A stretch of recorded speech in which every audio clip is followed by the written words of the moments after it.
acho que pode pôr o texto ali na tela, é pequeno. 2 de Coríntios, capítulo 10. Nós vamos ler um versículo só, o versículo 5. Eu quero tentar ser o mais didático possível, se tem alguém entre nós que nunca ouviu a Bíblia, por exemplo, para que seja algo que você me entenda perfeitamente. O texto, então, é a segunda carta que Paulo escreveu à igreja em Corinto, capítulo de número 10, versículo 5. Deixa eu ver se nós temos a mesma versão. Temos, acho. Vamos lá, presta atenção. Destruímos argumentos e toda pretensão que se levanta contra o conhecimento de Deus e levamos cativo todo pensamento para torná-lo obediente a Deus. Presta atenção comigo na parte segunda, na segunda parte do versículo. E levamos cativo todo pensamento para torná-lo, fala lá para mim, gente, obediente a Deus. Cativeiro não é algo bom. Quando a gente fala de cativeiro, nós estamos falando de prisão, nós estamos falando da pessoa ficar num lugar onde ela não é a vontade dela. Se ela pudesse, ela sairia daquele lugar. Cativeiro não tem uma conotação boa para nós, na nossa língua, pelo menos, em nenhum aspecto. Mas esta é a primeira vez que eu acho que nós podemos usar a palavra cativeiro com uma conotação que é extremamente positiva para nós. Veja que Paulo está sugerindo que a gente pegue os nossos pensamentos, e os nossos pensamentos parecem pássaro, né, gente? Eu não sei se você já ouviu, tem uma frase de um reformador que ele disse o seguinte: você não pode impedir que um passarinho voe sobre a sua cabeça, mas você pode impedir que ele assente. O que ele queria dizer com aquilo? Já lá no século XV, é que todos nós somos assaltados por pensamentos. Você não queria pensar, mas ele vem na cabeça da gente. Não? Já aconteceu isso com você? Você não queria pensar. Por exemplo, homens têm uma luta muito difícil para manter pureza, santidade. Às vezes não quer pensar uma coisa e pensa. Você está rindo, né? Mas é assim com os homens mesmo. Pensa. Eles é porque não vão se manifestar agora, porque senão vai apanhar aí alguns, não é? Mas pensam. Mulheres, às vezes a cabeça de vocês ficam a mil, não ficam, não? Vocês pensam 1000 coisas. Quando eu fui para o hospital na manhã em que a Sara, minha primeira filha, nasceu, Sara nasceu 9h25 da manhã, 9h27, e eu fui para a sala de cirurgia com a Ana, ela ia ter uma cesariana, e a Sara nasceu. Quando o médico tirou a Sara da barriga da mãe dela, a Sara é a única criança até hoje que eu vi que não chorou, ela sorriu, a boca dela veio aqui assim, ó. Mas ela deu um sorriso que veio aqui, os médicos não entenderam. Quando eu peguei a Sara, e no meio das lágrimas e de uma emoção que era praticamente incontida, eu fiz uma oração a Deus. Eu falei: Senhor, me permita viver para cuidar da minha filha. Eu não sabia se eu teria outros, né? Depois veio o Pedro, a emoção se repetiu, mas essa foi a oração que eu fiz.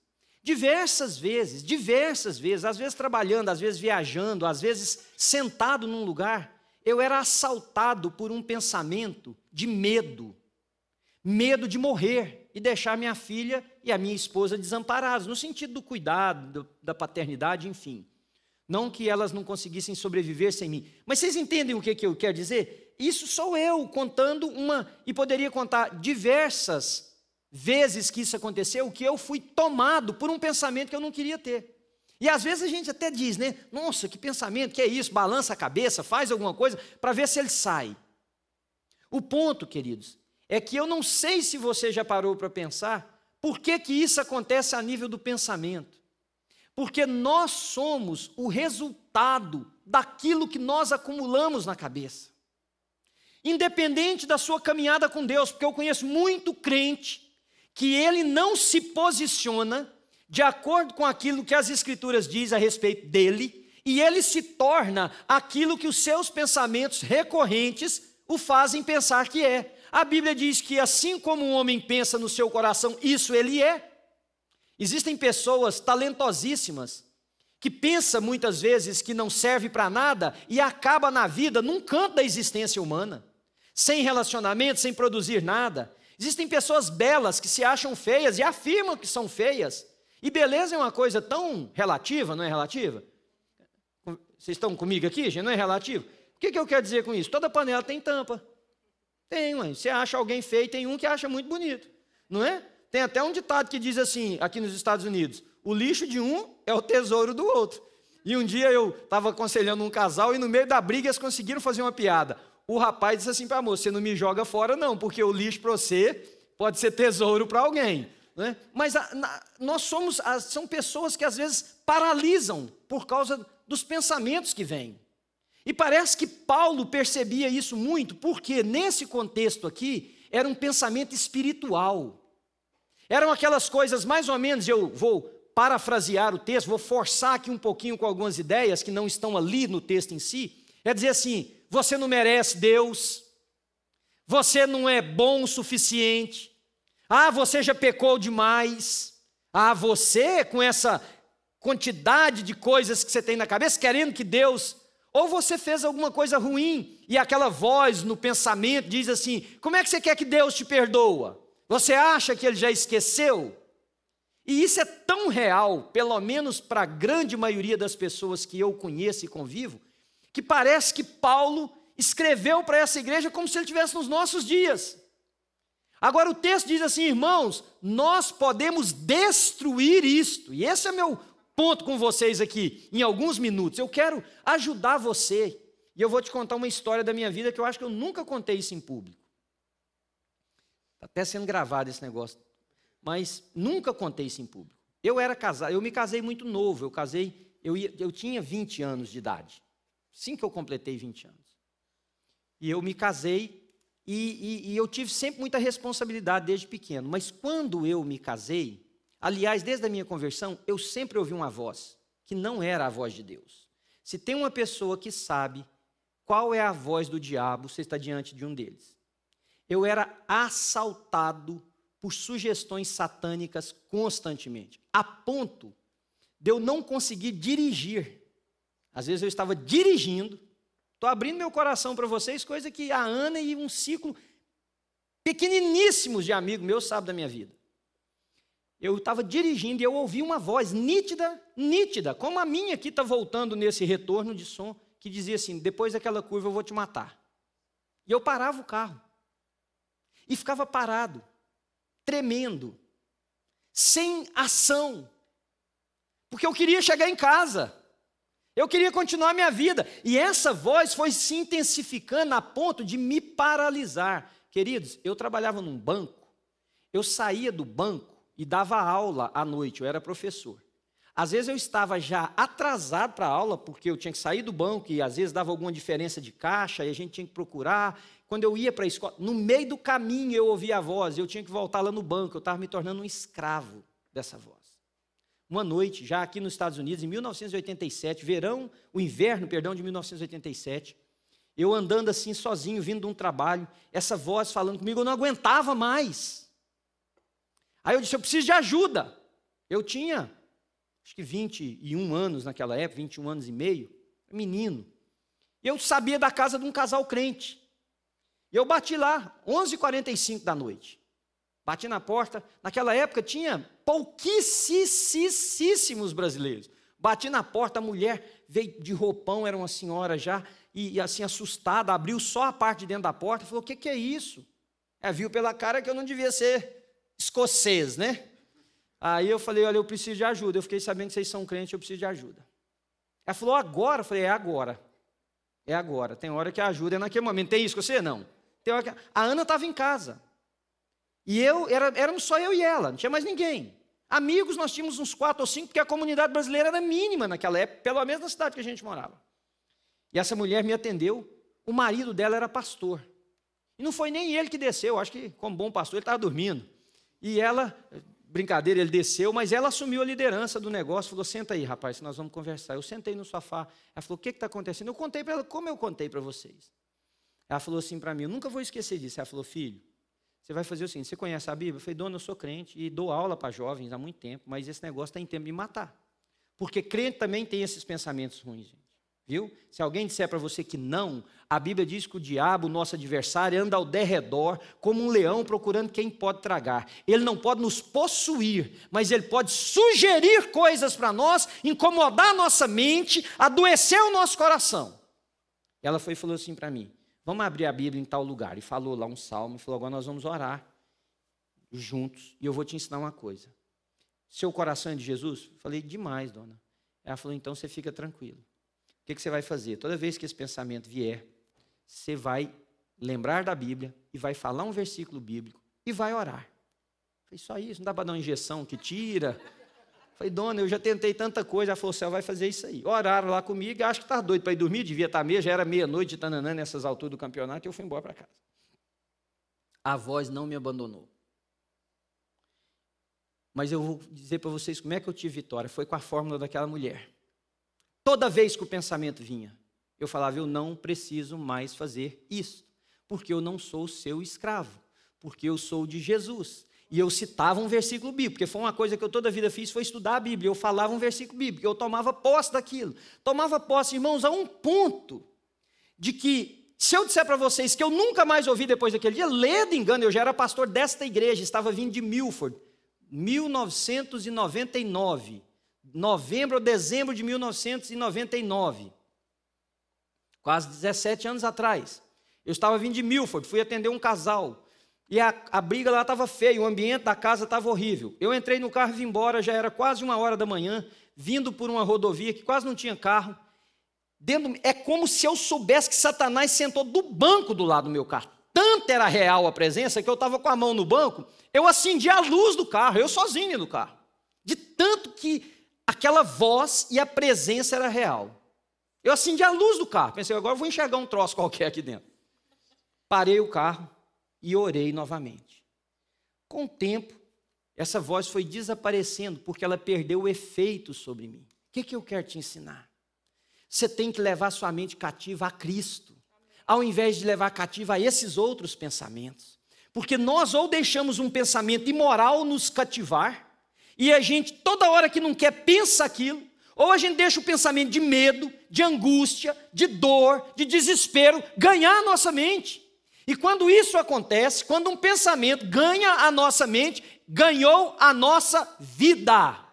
Porque eu conheço pessoas que não saem do lugar porque dizem, eu não presto. Mas quem te disse que você não presta? Não, tem uma voz aqui que diz que eu não presto. Ah, eu não sou de Deus. Por quê? Porque tem uma voz aqui que diz, eu não sou de Deus. Ah, eu não sinto a presença de Deus. Por quê? Porque tem uma voz que diz, eu não sinto a presença de Deus. Mas você precisa aprender a pegar o seu pensamento e levá-lo cativo para a presença de Deus, porque é ali que estas coisas são destruídas. Me entenderam?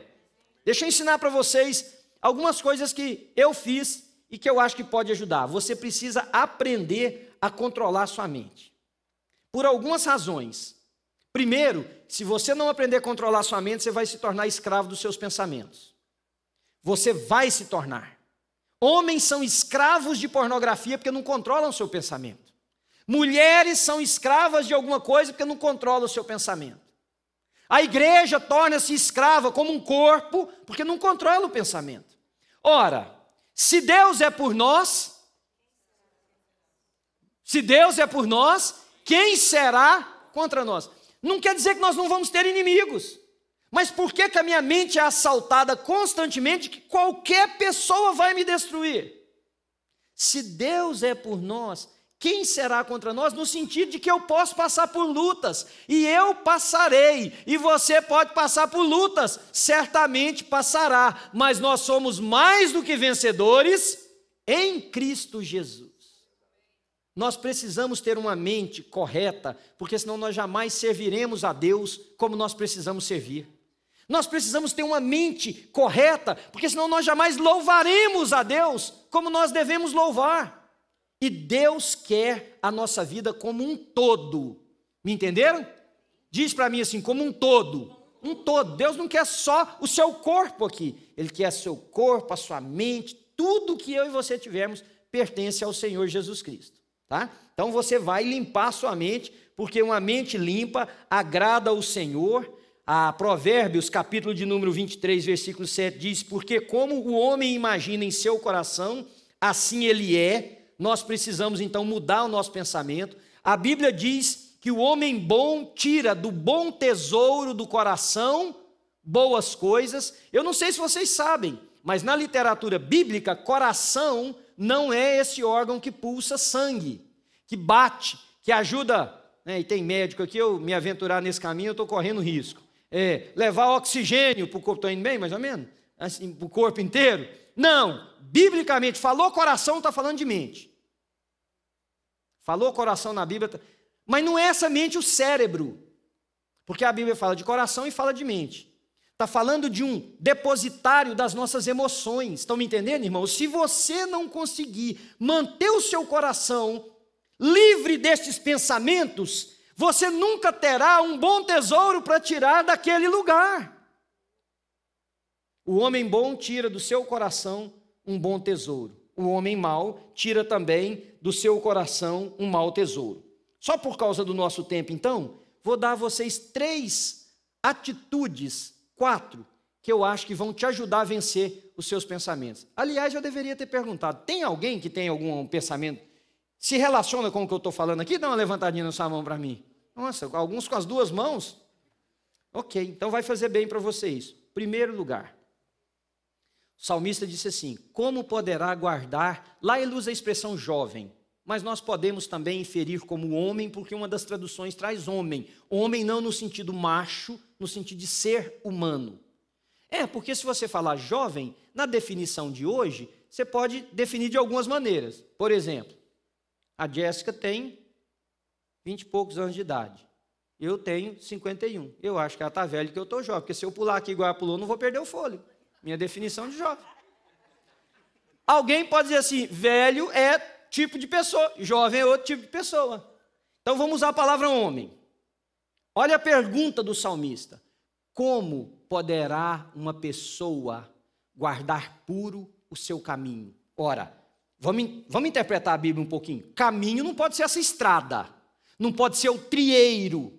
É uma forma metafórica de falar, vocês entendem? Então eu posso, sem adulterar o texto, dizer, como poderá guardar o homem puro o seu coração, a sua mente, porque não é o caminho, me escutem, como? E ele mesmo responde, observando conforme a tua palavra. E ele mesmo disse assim, eu guardei a tua palavra no meu coração para não pecar contra ti. Irmãos, não há um segredo maior. Não há arma mais poderosa, porque nesse texto que nós lemos, o apóstolo Paulo fala que as nossas armas são poderosas em Deus para destruir essas coisas. Lembra de Jesus Cristo no deserto? Satanás, o próprio Satanás vindo tentá-lo. Jesus Cristo não balançou a mão, não fez um milagre, ele usou a palavra de Deus. Você precisa guardar no seu coração a palavra de Deus, porque é nesta hora que ela vai valer para você como mais nada.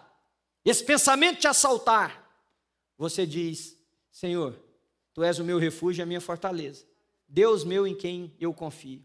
O que poderá me fazer o homem? A nossa vida está segura nas mãos de Deus. O que nos acontecer é a vontade de Deus. Então a primeira arma para você vencer a batalha da sua mente é guarde a palavra de Deus no seu coração. Ah, pastor, não tem Bíblia. Eu te dou uma de presente, nós temos ali. Você tem um telefone, baixa aí um aplicativo, leia. Segundo, Jesus disse assim, o que faz mal para o homem, vocês se lembram? Não é o que entra, mas é o que sai. Vamos fazer uma análise? Para sair tem que ter entrado. Você já imaginou por que você pensa o que você pensa? É porque você abriu alguma janela. Então eu vou te ensinar uma outra arma. Fecha essa janela. Fecha. Cuidado com o que você vê. Cuidado com o que você fala. Quando eu digo ver, não é só com os olhos. Às vezes a gente conversa tanto de fracasso que a nossa mente fica saturada de uma ideia de fracasso. No caso dos homens, eu digo diretamente, se você não parar de ver cena de mulher com pouca roupa, ou quase sem roupa, ou sem roupa, você não vai nunca conseguir limpar a sua mente. Não adianta, tá lá, bingo, apareceu. Mas da onde surgiu essa? De onde você acha que surgiu essa? Das diversas imagens que você está acumulando, a hora ela aparece. Hello! Aí pronto, queridos. Então, além de guardar a palavra, fecha essa janela. Se tem alguém perto de você que te inspira medo, comece a conversar com alguém que te inspira confiança. que traz alegria. Se alguém só fala de fracasso, converse com alguém que vê a vida de forma coerente e diz das possibilidades que nós temos. É mais ou menos como pessoa casada, que está com problema no casamento, aí procura um outro que vive pessimamente mal. O que vai acontecer? Eles vão virar um para o outro e falar assim, quer saber? Esse negócio é assim para todo mundo, porque todo mundo resume-se em eu e você, né? Então é assim para todo mundo. Então você precisa fechar sua mente para esse negócio. E terceiro e último, filtre os seus pensamentos pela palavra. Presta atenção, a Bíblia diz que o diabo é o pai da mentira. Ele não fala verdade nenhuma. Há um processo que a gente aprende em tratamento, em tirar pessoas de surto, que é o confronto, tipo assim, você está tendo um surto. E ela está lá tendo um surto, e eu digo para ela, diz assim, que roupa horrível essa sua. Imediatamente ela corta o surto dela, porque ela muda a atenção da mente dela. Filtre os seus pensamentos, porque o diabo é mentiroso, mas ele tem uma coisa, ele sabe aplicar os golpes. Você está me entendendo, não? Então, quando ele jogar um pensamento na sua mente, você tem que filtrar. Você vai morrer.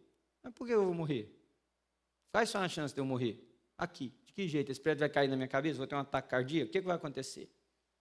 Mulheres, seu marido vai me largar. Vai te largar. Mas por que meu marido me largaria? Por que a minha mulher me largaria?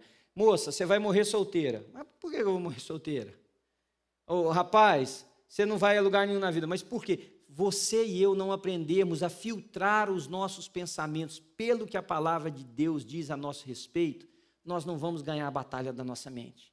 E aí eu vou encerrar dizendo para você algumas coisas que Deus pensa de mim e de você. Primeiro, Deus te ama.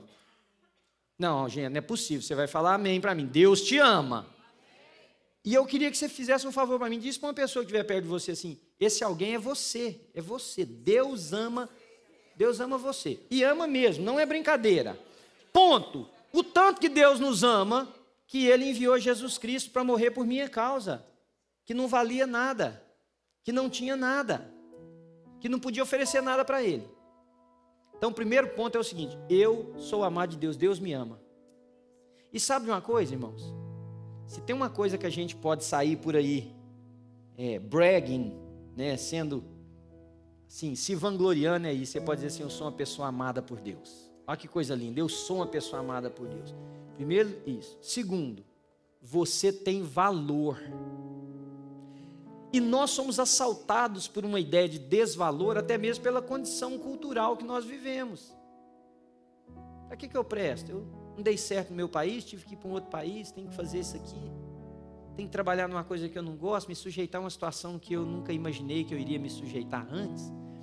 Não é isso que determina o seu valor. Você tem tanto valor.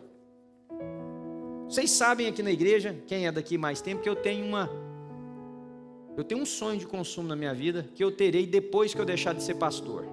Não terei enquanto eu for pastor. Que é ter uma BMW.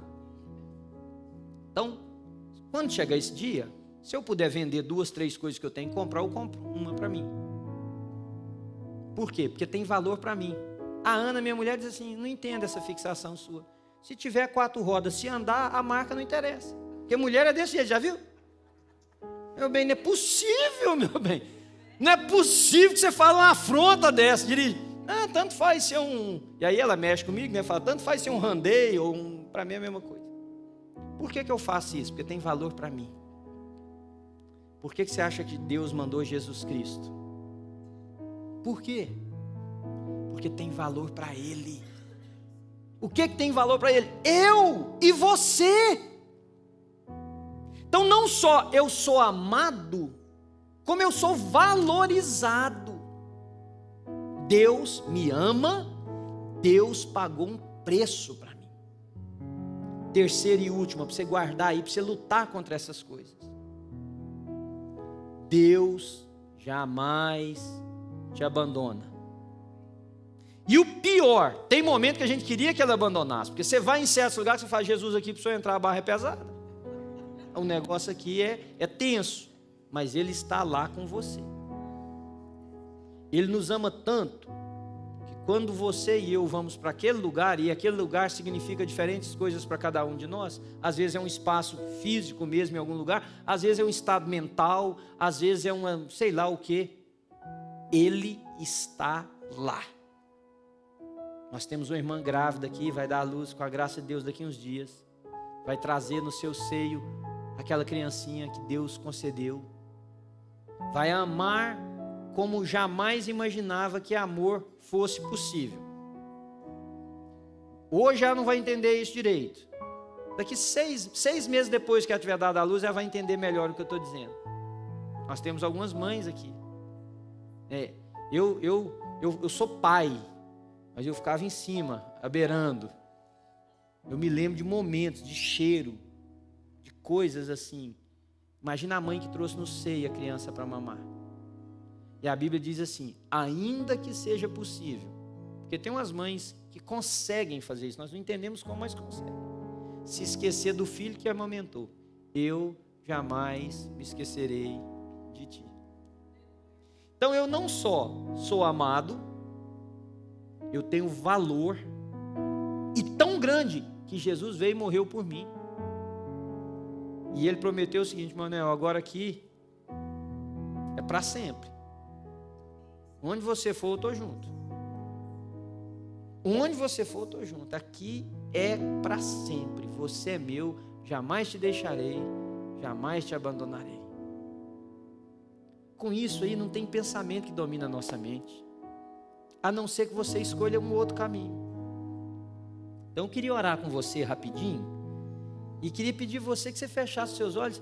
Se Deus trouxe essa palavra no meu coração, deve ter uma única pessoa, talvez aqui hoje à noite, que precisava de ouvi-la. Ou talvez mais. Eu sempre estou pregando isso para mim também. Porque eu sei o que é estar do outro lado, como eu comentei com vocês. Então eu queria... E agora eu não estou falando só de pensamentos como eu fui assaltado, pensamentos espirituais. Eu estou falando agora de coisa muito nossa mesmo, às vezes desejos, às vezes... sentimento de inveja, às vezes aqueles pensamentos que nos afastam de Deus. Eu queria te convidar para a gente orar um pouquinho, você trazer isso na presença de Deus, e você dizer, Senhor, o Senhor me ama, como esse homem acabou de falar, o Senhor me valorizou, tanto que enviou o seu filho para mim, o Senhor está comigo, Senhor, eu preciso de mudar a minha vida. Quem sabe você pode até dar um passo a mais. Não conheço alguns de vocês, você pode dizer, Senhor, entra no meu coração, eu preciso dar a minha vida para o Senhor. Entra no meu coração e seja o dono da minha vida. Isso não tem nada a ver com essa igreja aqui, é você e Deus. Não tem nada a ver com igreja nenhuma, é você e Deus. Senhor Jesus, eu sou tão grato ao Senhor de poder compartilhar assim de forma tão simples a Tua palavra com os meus irmãos, mas de saber que a simplicidade do nosso encontro não tem nada a ver com o poder do Senhor. Ela é poderosa e mais penetrante do que uma espada que corta dos dois lados, Senhor, capaz de separar inclusive os nossos pensamentos. Eu te louvo porque um dia o Senhor fez isso nos meus pensamentos. Oh Deus, que libertação o Senhor me deu. Louvado seja o teu nome, louvado seja o teu nome, Senhor. E eu te louvo porque a cada dia o Senhor me ajuda a libertar um pouquinho mais de outros pensamentos também. Vencer a batalha da mente, Senhor, é me aproximar mais do Senhor. E eu quero orar com os meus irmãos aqui, com alguém que tivesse identificado com essa palavra, com alguém que tiver pensado assim, Deus está falando comigo aqui hoje à noite. Eu quero pedir que a tua graça e o teu favor venha sobre essa pessoa. E eu quero pedir ao Senhor que assim como o Senhor fez comigo naquela noite, tantos anos atrás, o Senhor possa repetir aqui nesta noite na vida de alguém.